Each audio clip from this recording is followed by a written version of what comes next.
Assalamualaikum warahmatullahi wabarakatuh. Alhamdulillahirrabbilalamin. Pada kesempatan ini saya akan membacakan terjemahan Al-Quran Surat At-Taubah ayat 21 sampai dengan ayat 30. Mereka digembirakan oleh Tuhannya dengan rahmat khusus dan kerelaan sempurna di dalam kitab melalui Rasulnya dan melalui malaikat ketika matinya, serta surga tempat mereka menikmati kenikmatan abadi. Catatan, kerelaan Allah kepada seseorang di hari akhirat adalah kenikmatan puncak, melebihi kenikmatan surga. Tidak ada bahasa di dunia ini untuk melukiskannya. Mereka tinggal di sana selama-lamanya. Di sisi Allah tersedia pahala yang amat besar. Hai orang-orang yang beriman, janganlah dijadikan ayah-ayahmu dan saudara-saudaramu menjadi kawan yang dipercaya bila mereka lebih mencintai kekafiran di atas dari keimanan. Barang siapa di antaramu yang menjadikan mereka menjadi kawan yang dipercaya, mereka adalah orang zalim. Catatan, maksudnya menolong mereka dalam peperangan untuk memenangkan orang-orang kafir. Misalnya, membocorkan rahasia kaum muslimin dan membocorkan rencana penyerbuan, kemampuan pertahanan dan kekuatan, serta perlengkapan perang kaum muslimin. Katakan kepadanya, bila kamu mencintai bapak-bapakmu, anak-anakmu, saudara-saudaramu, istri-istrimu, keluargamu, harta hasil usahamu, perdagangan yang kamu khawatiri tidak akan laku, dan tempat kediaman yang kamu senangi, melebihi cinta kepada Allah dan Rasul-Nya dan berjihad di jalannya, maka tunggulah sampai Allah mendatangkan keputusannya, dan Allah tidak memberi petunjuk kepada orang yang fasik. Sesungguhnya Allah telah menolongmu memenangkan di banyak medan pertempuran, begitu pula pada perang Hunain. Ketika kamu merasa congkak karena banyak jumlahnya, padahal itu tidak berguna bagimu sedikit pun, sehingga bumi yang luas ini terasa sempit olehmu, lalu kamu berbalik mundur.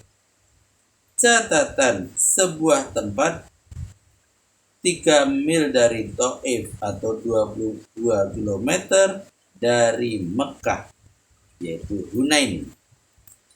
Kemudian Allah menurunkan ketenangan hati kepada Rasul-Nya dan orang-orang yang beriman, dan bersamaan dengan ini menurunkan malaikat sebagai tentara yang tiada kelihatan oleh matamu, tapi dapat kamu rasakan kesannya dalam hatimu. Lalu disiksanya orang-orang kafir. Itulah ganjaran orang yang tidak beriman.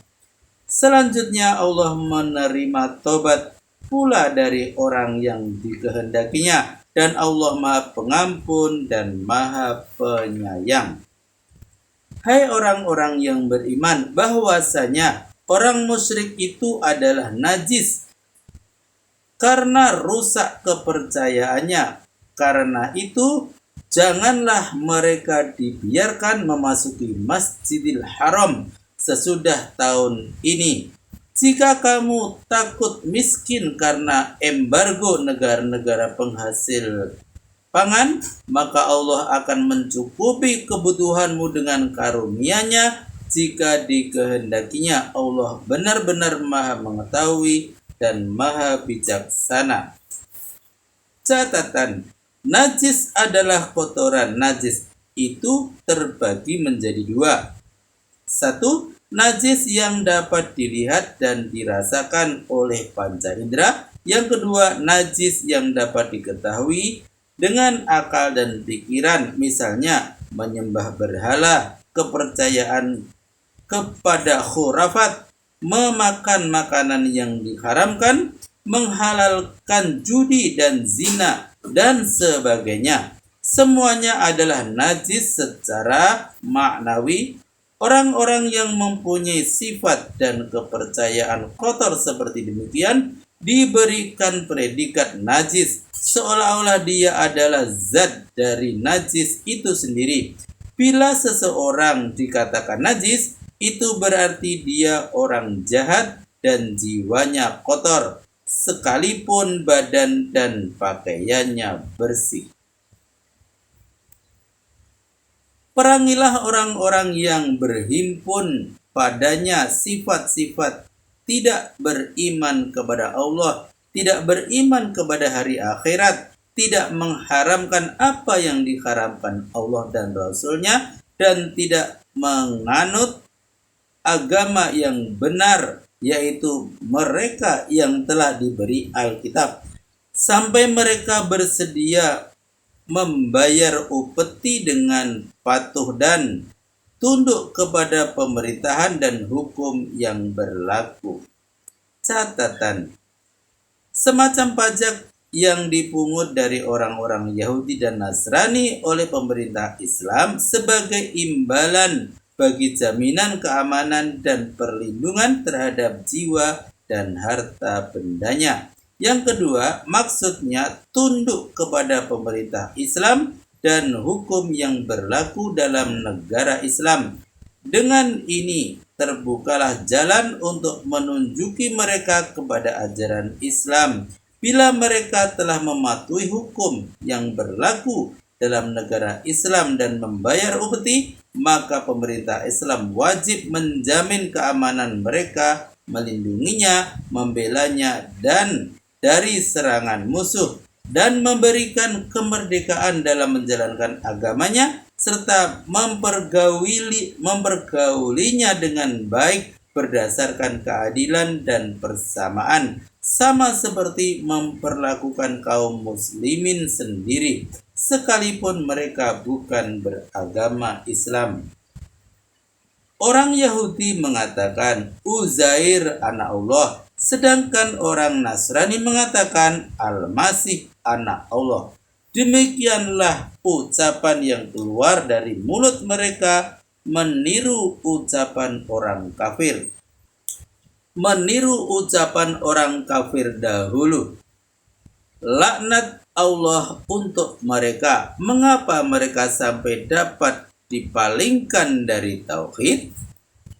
Catatan: kaum musyrik Arab sebelumnya pernah berkata malaikat putri Allah.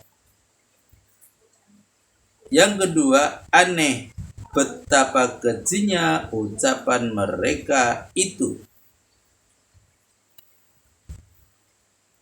Maha benar Allah dengan segala firman-Nya. Alhamdulillahirabbil alamin. Telah kami bacakan terjemahan Al-Qur'an surat At-Taubah ayat 21 sampai dengan ayat 30. Semoga bermanfaat dan sampai jumpa pada video berikutnya. Billahi taufik wal hidayah. Wassalamualaikum warahmatullahi wabarakatuh.